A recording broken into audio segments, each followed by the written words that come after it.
Բարի երեկո, հարգելի հայրենակիցներ ու հյուրեր։ Նախ թույլ տվեք շնորհակալություն հայտնել ձեզ, որ անկախ ծանր իրավիճակից ու սպասվող նոր մարտահրավերներից ժամանակ գտաք ու հարգելով հայոց մեծ եղեռնի սրբադասված նահատակների հիշատակը հարգանքի ձեր տուփն եք մատուցում այսօր։ Արդեն 6-րդ տարին է, ինչ ուխտատեղի դարձած մեր հուշարձանի մոտ ուխտագնացությունն ու մոմավառություն է տեղի ունենում, նվիրված հայոց ցեղասպանության սրբադասված անմեղ նահատակների այս տարի արդեն 111-րդ տարելիցին։ Ոչ միայն Իսրայելն, այլև Հայաստանն է կանգնած այսօր լուրջ մարտահրավերների ու փորձությունների առջև, ու մեր գերխնդիրն է նաև աջակցել մեր հայրենիքին։ Այսօր մեզ հետ է Իսրայելում Հայաստանի Հանրապետության արտակարգ եւ լիազոր տեսփան մեր սիրելի ու հարգելի պարոն Արման Հակոբյանը եւ նաև մենք սպասում ենք քաղաքապետը, որ ցանկացած պահի կարող են մոտենալ, նրան եւս մենք կտանք հնարավորություն իր խոսքը ասելու մեր ժողովրդին։ Շնորհակալություն պարոնակ, որ այսօր մեզ հետ եք եւ շնորհակալություն նաև առաջին անգամ այսօր մեր հետ է ողջունում ենք նաև երկրի կենտրոնի մեր հոգեվոր հովին Տեր Սուրեն Քահանա Ղազարյանին։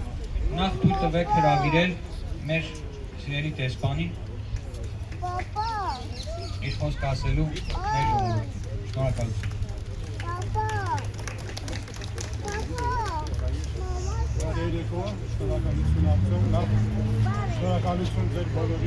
Արտեմ ձենը չի լսվում, ձենը չի լսվում։ Մեզ համար այս երկրում աշխատող հայ դիվանագետների համար սա մեծ պարտություն է, որ այսքան նվիրյալ հայեր կան այս երկրում։ Դուք մեզ թեև ու թիկունք եք տալիս, մեր աշխատանքը հեշտացնում եք։ Այսօր Հայաստանի արտաքին գործերի նախարարությունը հանդես է եկել հայտարարությամբ, որը ես ուզում եմ ընթերցել բոլորին։ Հայաստանի Հանրապետության արտաքին գործերի նախարարության հայտարարությունը։ Ապրիլի 24-ին մենք ոգեկոչվում եւ հարգանքի տուրք ենք մատուցում Օսմանյան կայսրությունում իրականացված հայոց ցեղասպանության զոհերի հիշատակին։ Մեծ եղեռնին զոհ դարձան 1.5 միլիոն տաղմարդիկ, կանայք, երեխաներ եւ ծերեր, որոնք սպանվեցին կամ մահվան մատնվեցին միայն հայ լինելու պատճառով։ Հայ ժողովրդի դեմ իրականացված այս ոչռագործությունը 20-րդ դարում շարունակում ենք ականատես լինել ռասայական եւ էթնիկ անհանդուրժողականության, ատելության եւ այդ հիմքով իրականացվող նոր զանգվածային ոչռագործությունների։ Հայաստանը պարտավորություն է զգում շարունակաբար եւ հետեւողականորեն ներգրավված լինել նման հանցագործությունների նշանների հայտնաբերմանն ու ահազանգմանը, աջակցել դրանց կանխարգելմանը եւ վերացմանը միտված նախաձեռնությունների։ Հիշելով անցյալը եւ հարգանքի տուրք մատուցելով հայոց ցեղասպանության անմեղ զոհերի Հայաստանի Հանրապետությունն իր ինքնիշխան ապագան կառուցում է խաղաղության օրակարգում, հարևան պետությունների միջև բարիդրացիական հարաբերությունների եւ իրական փոխգործակցության արկայությունն այն նվազագույն պայմանն է, որն անհրաժեշտ է Հարավային Կովկասում տևական խաղաղություն հաստատելու եւ մեր տարածաշրջանի բոլոր ժողովուրդների խաղաղ համակեցությունն ապահովելու համար։ Ես սա պաշտոնական հաղորդագրությունը, ես պարզապես մի բան եմ ուզում ասեմ, որ պաշտոնական տեքստերից զատ կարևոր է, որ մենք այսպիսի իրադարձություններին գանք հիշելով մեր այն նախնիներին, որոնք դարձել են հայոց ցեղասպանության զոհը, որտեղ դրանով է կենթանի մնում մեր հիշողությունը։ Ես ինքս անձամբ ցեղասպանություն վերապրած փոքր աղջկա, այն ժամանակ աղջկա թոռ եմ։ Եվ այս օրը միշտ հիշում եմ իրեն իր այն պատմությունները, որոնք միշտ ինձ պատմել են ինչպես է փրկվել եւ նույն ձևով իմ կինն էլ, որ նույնպես ցեղասպանություն վերապրածի թոռ է, նույնպես այս օրը հատկապես հիշում ենք այդ պատմությունները եւ կարեւոր է, որ ամեն ընտանիք ունի այդպիսի մեկը, արդեն անշուշտ բոլորը արդեն չկան, բայց եթե դուք հիշում եք, ձեզ պատմել են ձեր մեծ հայրերը, մեծ մայրերը այդ պատմությունը, կարևոր է, որ դուք էլ չմոռանաք այդ պատմությունները եւ փոխանցեք դրան եւ նոր սերունդին։ Շատ շնորհակալ եմ։ Այդ Իրանն է, արևս։ Ձեր թույլտվությամբ հրավիրենք նաև մեր հոգևոր հովին խոսք ասելու։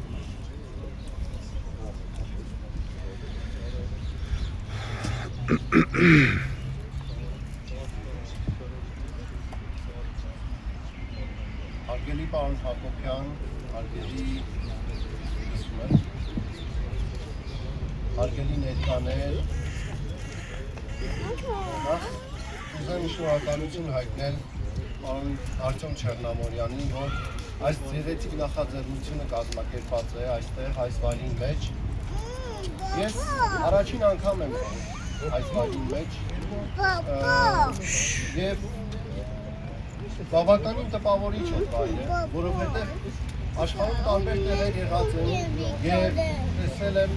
տարբեր Դիլիջանը հետ կգաս։ որոնք նվիրված են Դիլիջան հետ կգաս։ բոլորը Հետ արի կանգնի։ Եվ այդ գեղեցիկ լուծումը որպես անմոռու, որ այստեղ դրված է, այս հուշակոթողը շատ գեղեցիկ է իր գործով եւ նաեւ իր ասելիքով, անմոռու չմոռանալ։ Որովհետեւ այս իրադարձությունը, որ եղավ մեր հայ ազգի պատմության մեր կյանքի մեջ, շատ ցավալի է մեզ բոլորի համար։ Ինչպես պարոն Հակոբյանը նշեց, գրեթե բոլորս ընտանիքի մեջ կամ մեր հայրերը, մեր մայրերը, մեր տատիկները, պապիկները վստահ այդ փորձություններից որևէ կողմից ունեն ազգական, որ անցել են այդ դժվարությունների միջով։ Եվ մենք այսօր փառք Աստծո կանք չկարողացան իրականացնել։ Եվ նաև ինչպես բոլորս հույս ունենք, որ մի օր այդ բոլոր վճռագործները, որ իրականացրեցին այս արհավիրքը մեր ազգի հետ, նույնպես նրանք մի օր պատասխանատվության կենթարկվեն։ Եթե նրանք չլինեն, գոնե նրանց սերունդները եւ այդ արդարության ակնկալիքով է, որ մենք այս հիշատակումը կանենք ամեն տարի ապրիլ 24-ին վառ պահելով մեր նախնիների հիշատակը։ Եվ նաև մեր բոլորի առաքելությունն է, մեր տների մեջ, մեր շրջապատի մեջ վառ պահել մեր ազգայինը, մեր կրոնական բոլոր արժեքները, լավը սովորեցնել մեր զավակներին, որպեսզի նրանք իրենց բարի կրթությամբ, բարի վարքով եւ բարի ապրելակերպով քարը քարի վրա դնեն, թե Սփյուռքի մեջ, թե Հայաստանի մեջ, որովհետեւ կարելի է ասել, որ ունեցել ենք Սփյուռք մինչև ցեղասպանությունը։ Հիմնականում առևտրային տներ ենք ունեցել, որոնք մեծ գործունեություն են ծավալել մինչև Չինաստան, Հնդկաստան, այդ կողմերը։ Բայց չունենալով պետության այդ կապիտալը, այդ ամբողջ ինչը մնացել են տարբեր երկրների մեջ եւ ոչնչացել են, դրանցից միայն մնացել են, ինչ կարելի ասել, եկեղեցիներ, որոնք շատ երկրներում հիմա լքված են, շատ տեղերում հայություն չկա եւ բայց ցեղասպանությունից հետո այս համայնքները նորից ուժ ստացան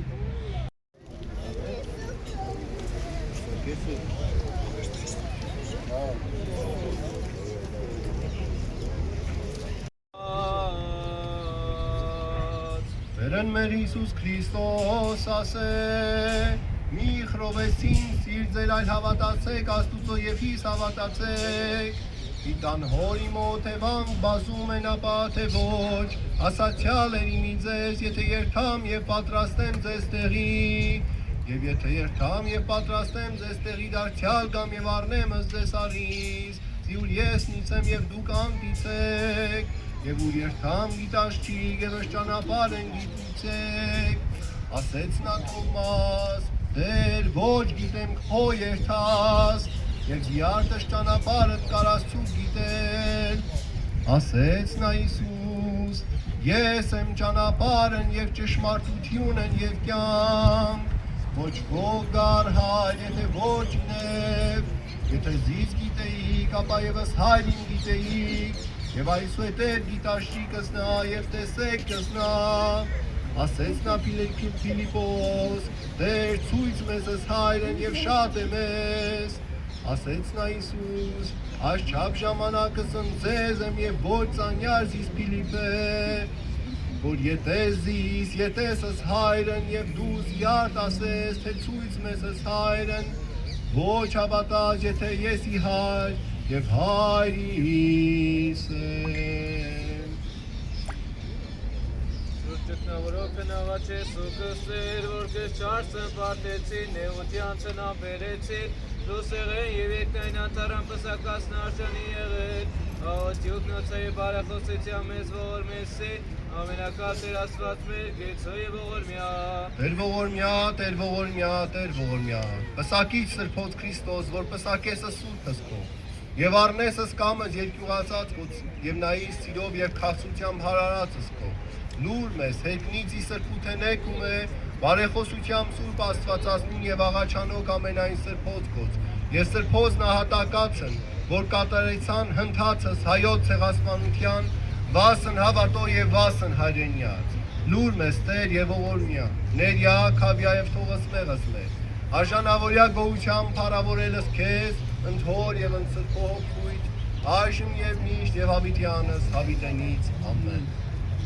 Օրհնյալ Տեր մեր Հիսուս Քրիստոս ամեն, հայր մեր, որ երկինս ես, սուրբ եղեցի անուն քո, եկես թե արքայություն քո, եղեցին կամ քո, որպես երկինս և երկրի, ըսած մեր անապազորդում մեզ այսօր, և թող մեզ սպարտիս մեր, որպես և մենք թողունք մերոց պարտապանած, և մի տանիրս մեզի փորձություն ալպերկյազ մեզի չարե, զիքո արքայություն և զորություն և փառք հավիտյանս հավիտենից ամեն։ Օրհնյալ եղերգի շնորհացրփողին, երթայք խաղաղությամբ, և Տերն մեր Հիսուս Քրիստոս եղեցին ձեզ ընդամենեսյանը, ամեն։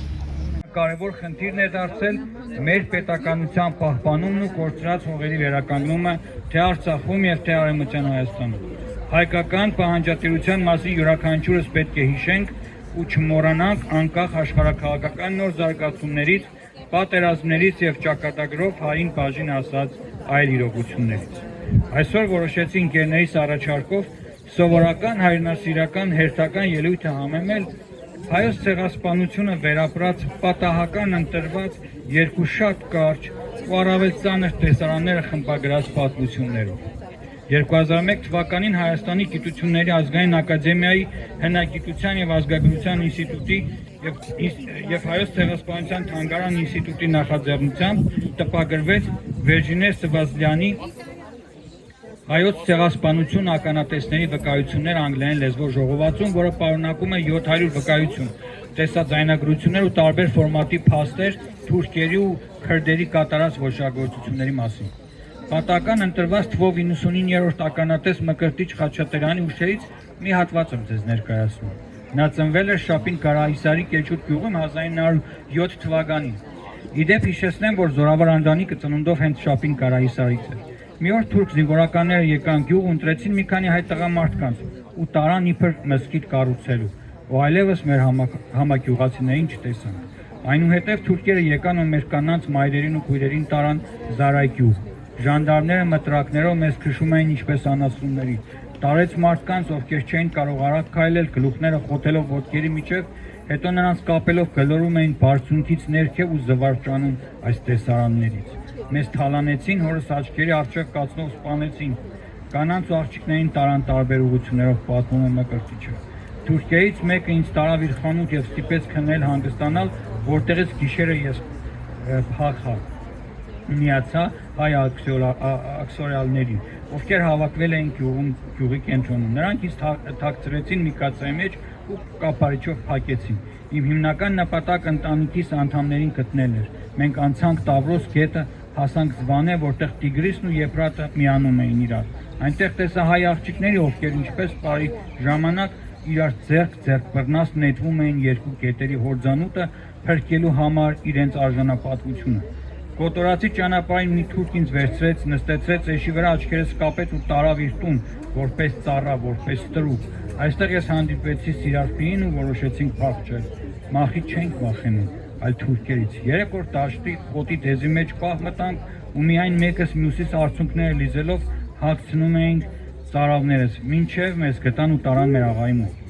Այսպես ես ու Սիրարփին ծանր պայմաններում ծառայեցինք այդ թուրքին մինչև 1919 թվականը 4 տարի ու մի օր մի մարդ եկավ ու որի եղբորն էր փնտրում առաջարկեց իր հետ գնալ Սեբաստիա աղան համաձայնեց բաց թողնել մի պայմանով որ շորերս իրեն տան ու Սիրարփին մնաց այդ թուրքի տանը ու այդպես էլ մնաց այնտեղ ինձ տարան Սեբաստիա քաղաքի հայկական որբանոց Միսիս Կուշմենի մոտ ոտքից մատները ծուռ էին, կոշիկ հագնել չէի կարող, իսկ լողացրեցին, շորեր տվեցին, սկսեցին բուժել։ 1922 թվականին միայն հայերենի այբուբենը սովորեցի, հայերեն գրել կարդալ սովորեցի, ամուսնացա եւ հետո եկա Հայաստան։ Սիրելի հայրենակիցներ, առավելագույնս մկրտչի այս ուշերն ու սարսափելի տեսարանների նկարագրությունները կրճատելով նույնիսկ պարզ է դառնում, թե 8 տարեկան տղան ինչ զրկանքներ էր տեսել, որպացել ու պատահաբար էր ողջ մնացել։ Նույն հավաքագրված փաստերի ժողովածոյից թիվ 17 Ենոք Կարապետ Ասլանյանի պատմությունը ներկայացնեմ շատ կարճ, Բիտլիս Խնուսի հայկական գյուղերից էր ծնունդով Ենոքը հայ մեծահարուստ Կարապետի ընտանիքից։ Նրա ընտանիքը բաղկացած է եղել 40 անձից ու ողջ ընտանիքը, եղբայրներն ու նրանց ընտանիքների մյուս անդամները սերի են քաշվել։ Ողջ են մնացել Ենոքը, նրա հորեղբայրների երեխաները, Արամը, Միսակն ու Վարդիկը։ 36 մարդ ուղղակի սպանել էին։ Ենոքը պատմում է իր հուշերում ռուսական բանակի հրամանատարի անտարբերության մասին, երբ նա փախուստի ճանապարհին հանդիպել էր նրանց, ովքեր ուղղակի աչք էին փակում հայկական ջարդերի նկատմամբ ու աչքերը ուղղակի փակում էին կիսամերկ ու սպանված հայ կանանց հանդիպելիս։ Պատահական չենք ներկայացնում այս հուշերը։ Ստացվել է այնպես, որ այսօր թուրք օրեցօր մոտենում են նաև Իսրայելի սահմաններին, ու ոչ միայն Հայաստանի հարևանն է, այլև դառնում է նաև Իսրայելի հարևանը, իր կայսերական իհարկե նկրտումներով։ Սիրելի բարեկամներ, մեր պահանջատիրությունը չպետք է մոռացվի։ Անկախ Հայաստանում ինչ կառավարություններ կլինեն, մենք որպես սփյուռք պետք է զորավիգ լինենք մեր երկրին, մեր անկախ պետությանը։ Ինչևէ նախկինում եւ Եվրոպայում բարձրաճան զինվորականին ասպետի կոչում էին տալիս, խորհրդում էին լինել քաջ ու իմաստուն, գործել խեղճի ու դավանանքի շրջանակներում եւ թեթև նույնիսկ ապտակում էին, որ միշտ հիշի այդին հասցրած հարվածը ու ապտակը ու ցավը եւ չդրժի նաեւ իր խոստումը։ Մենք մեր զավակներին նույն պատգամն ենք տալու։ Սիրել հայրենիքը, օգնել յուր ժողովրդին ու ապրել խղճի ու հավատքի պահանջով։ Աստված մեզ պահապան, Աստված պահապան մեր հայ ժողովրդին։ Շնորհակալություն։